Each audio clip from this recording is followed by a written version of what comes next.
Hello guys, welcome back to my YouTube channel T-Spot. In this video will contain spoilers from the off, so recollect that you've been cautioned. Titled International Break, the current week's episode of Ted Lasso saw there be no association games occurring, as a few of the players were called up for international obligation. In any case, there were more significant things within reach, for example, the possibility of not allowing something to cause an excessive amount of harm and making an honest effort to fix what harm had been caused. With Nate heading out in different directions from West Ham for an explanation that we didn't learn about and it affecting him intellectually. Roy understanding that he hurt Keeley before, Rebecca finding some peace with the way that she's not awkward and that she can continue on from Rupert, and Sam additionally being avoided with regard to the international crew. So with that, how about we recap, break down, and clarify all that there was for detract from this episode? So how about we get into it? Here is Ted Lasso Season 3, Episode 10 Closure Made Sense of. Just to tell you, this video will contain spoilers. Presently, this was certainly an episode that was wrapping up a few last details, and it truly denoted the start of the finish of the show, which is miserable to see with most characters being engaged with the closure of the episode. I'll break this somewhere near every individual person and the excursion that they had. Nate. This episode started in a sudden manner by establishing the news on us that Nate Shelley had parted ways with West Ham. With there not being a conclusive explanation concerning why, and even with Rupert not giving an unmistakable justification for why, it appears like something probably happened in the background. I believe that with Rupert having another colleague and there being reports about unfortunate behavior occurring, something might have occurred there. We were gradually seeing Nate pull away from Rupert over the beyond couple of episodes, and this truly expected to occur because of the change that Nate was going through in his psyche. Yet, I in all actuality do trust that we get to figure out why he chose to leave. Nate's takeoff from the club was something that was influencing him from a psychological stance, and he was scrutinizing his purpose for leaving and assuming it was the ideal decision, to such an extent that he wound up returning home to remain with his family while Jade was in Poland. This was the very thing that Nate required for several unique reasons. The fundamental explanation he wanted this was to remind himself what his identity was, ground himself, and to understand that he was as yet the Nate Shelley that he was, the point at which he was more youthful, when there were no problem and when everything appeared to be so immaterial. Like he said about his violin, he appreciated playing it, however he didn't need its strain. What's more, I believe that is something that he understood to him about football. He partakes in the game, however the pressure of it was only quite a lot, particularly with someone like Rupert at the top of the table. The total differentiation to what it resembled at AFC Richmond. We got an exquisite second among Nate and his dad, where his dad apologized for the way that he treated Nate when he was more youthful. Furthermore, he referenced that he was just putting tension upon him since he felt that it was the correct thing to do on the grounds that Nate was a virtuoso, and he believed that that was what he wanted. Be that as it may, it wasn't. It at last made Nate feel like there was no good example in his life. Right toward the finish of the episode, we saw that Nate, an individual who had a recently discovered certainty and another mentality that he'd been dealing with, slipped into AFC Richmond's ground and laid each of the units out for Will.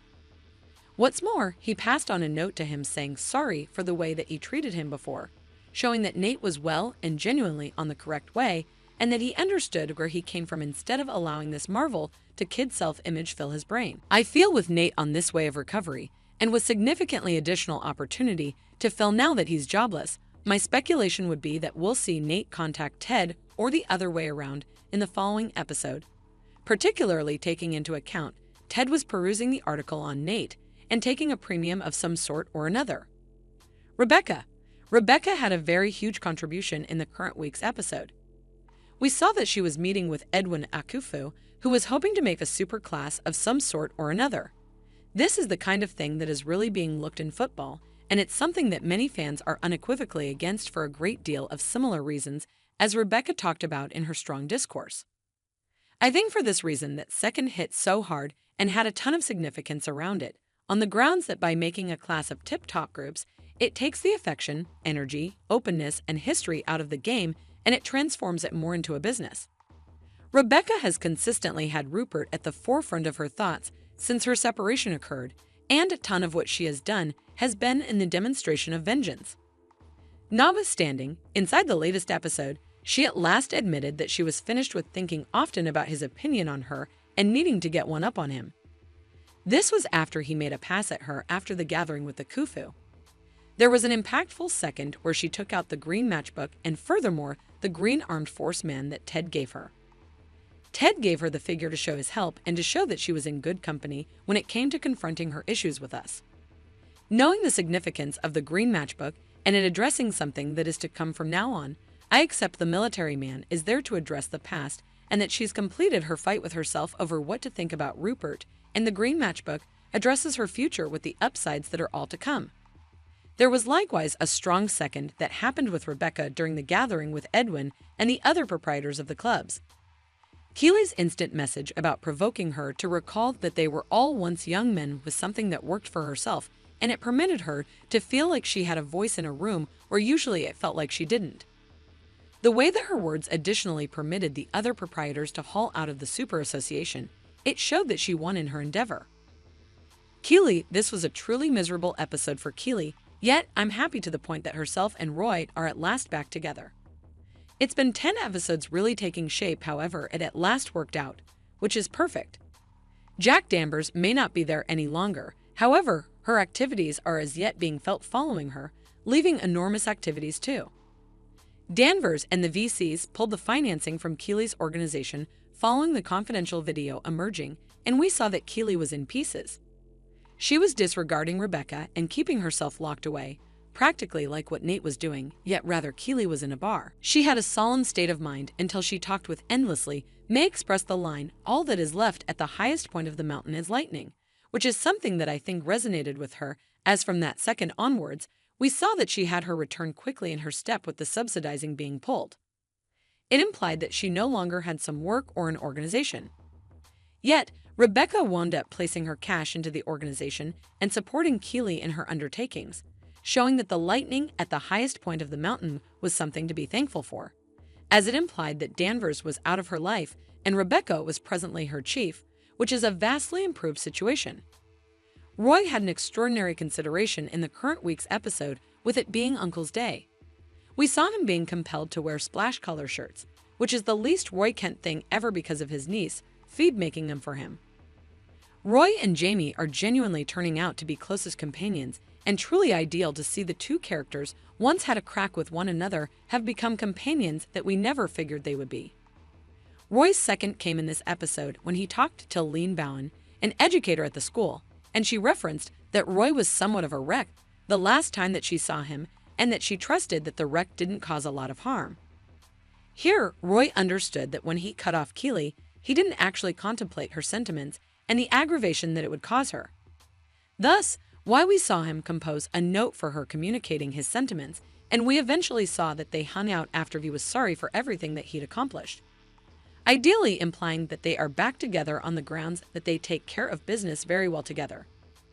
Roy required this second, and I'm happy that he had it. It permitted him to investigate inwards and really follow up on it, instead of keeping it covered inside generally speaking audit. I thought this episode of the show was a decent one.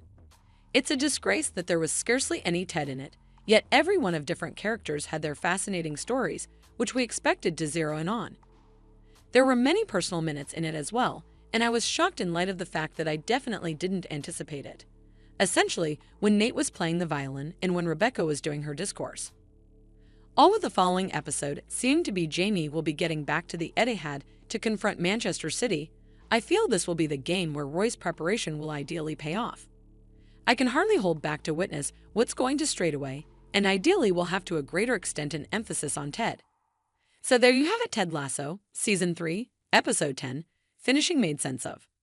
If you have any desire to see more recordings, for example, endings made sense of, hypotheses and expectations, and character breakdowns, then click on the I button. Or on the other hand, you can go to my channel, where you'll think that they are all. Let us know what you think in the comments below. And don't forget to like, subscribe, and share the video. Thank you for watching. See you soon.